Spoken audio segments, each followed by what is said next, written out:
Hi, I'm Justin Grinell. I'm here at the Michigan Athletic Club representing Grinnell Training Systems.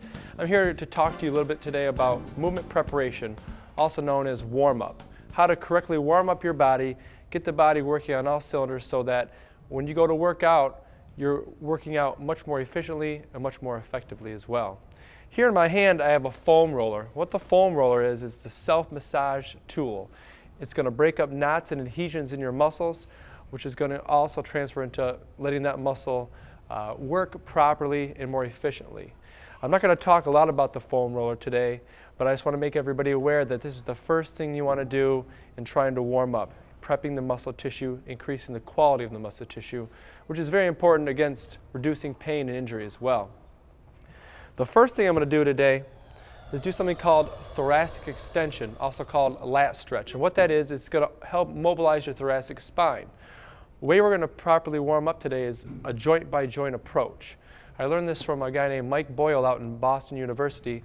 And you look at the body as a whole, but also breaking it down into a joint-by-joint fashion, making sure each joint is mobilized or stabilized according to what its proper function is. The old school method of just maybe doing some jumping jacks or going on to the treadmill for 5 minutes just to warm up is kind of the old school way. It's not going to properly get your body ready to exercise efficiently, or also reduce the risk of injury and reduce pain as well. So again, the first one we're going to do is called thoracic extension. Lat stretch is going to help mobilize the thoracic spine, help open up the shoulders as well. As a population as a whole, we're very forward people, so we're trying to do the reverse action and pull everything back so we have some good posture. First, you're going to get your feet about hip width apart, toes are facing straight ahead, heels are about 2 to 4 inches away from the wall. You want to make sure your butt and your middle back, where your shoulder blades are against the wall properly. Your chin is parallel to the ground. You're going to take a dowel if you have one. If you don't have one, that's fine, but it seems to work a little better if you have a dowel. Keeps the arms straight, get them about outside shoulder width apart, maybe a couple inches. You're going to slowly raise your arms. Now, a few things you want to think about when you're doing this is keeping the shoulder blades down and back and retracted, making sure they're not rolling forward.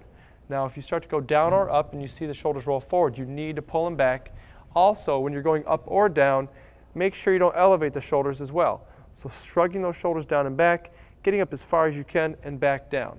Now make sure you don't try to compensate and just try to get all the way up and then all of a sudden your hips come away from the wall and you're compensating a lot. You need to make sure you keep proper alignment the whole time.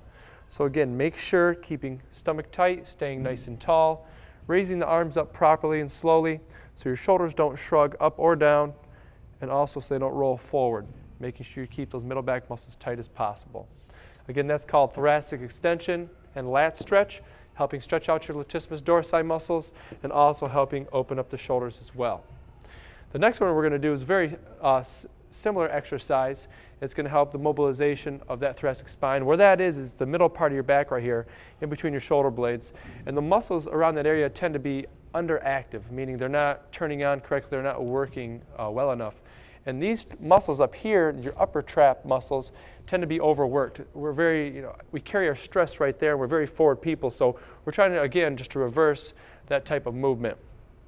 We're going to further stretch out our chest and shoulders right here and activate that middle back muscle, or muscles. You're going to get your arms against the wall in a W-type position. Your goal is to get the wrist against the wall. If your fingers are like this, it means you're letting your shoulders roll too far forward.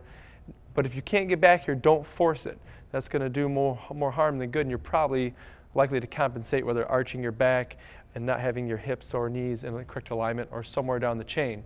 Getting the wrist against the wall in a W position, same position as you were for the lat stretch. You're going to go up at a Y position, not shrugging the shoulders up, remember, and pulling down, squeezing those middle back muscles nice and tight. A nice consistent fluid movement, squeezing the middle back. Make sure you're not barreling out the chest too much, and keep those wrists against the wall.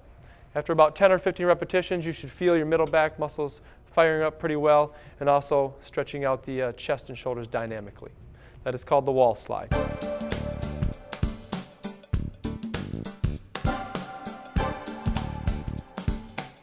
All right, the next exercise we're going to do is called ankle mobility. We're basically going to get the ankle functioning a little bit better. When you walk, when you run, when you jump, whatever activity you're doing, you're using your feet. And anytime your foot hits the ground, it's affecting the whole kinetic chain. And this is a part of the body that a lot of people forget about. They tend to just take it for granted. But a lot of people's ankles, probably 95% of my clientele, their ankles are tight and they're not very mobile and they're not working properly. So very simple yet effective exercise we're going to do. All you need is a wall or something to put your hands against. You're going to get your foot about 6 to 8 inches away from the wall. The back foot does not matter. You don't have to worry about what it's doing. Just make sure you stay nice and tall with your posture.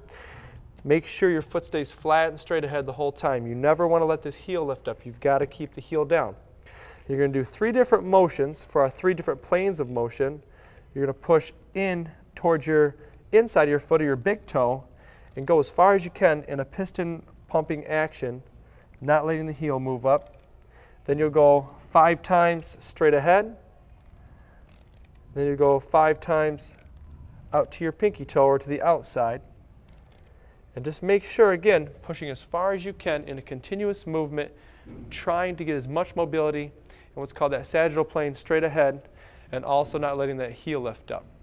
So that's going to help get the ankle moving correctly, mobilize it, so when you go to start running, jogging, whatever you're going to do for your activity, your ankle's ready to go.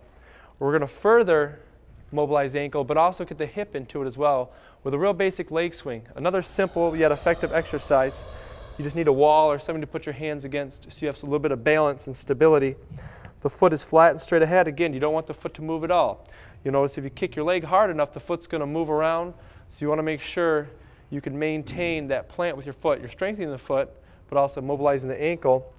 Get nice and tall. You're going to swing your leg just nice and gentle in front of you. As you feel more comfortable with the exercise, you can kick even harder to get even more mobilization of the hip. But again, you'll see my left foot starting to move. I really want to try to reduce that. Once I get about 10 or 15, you'll just go ahead and switch sides.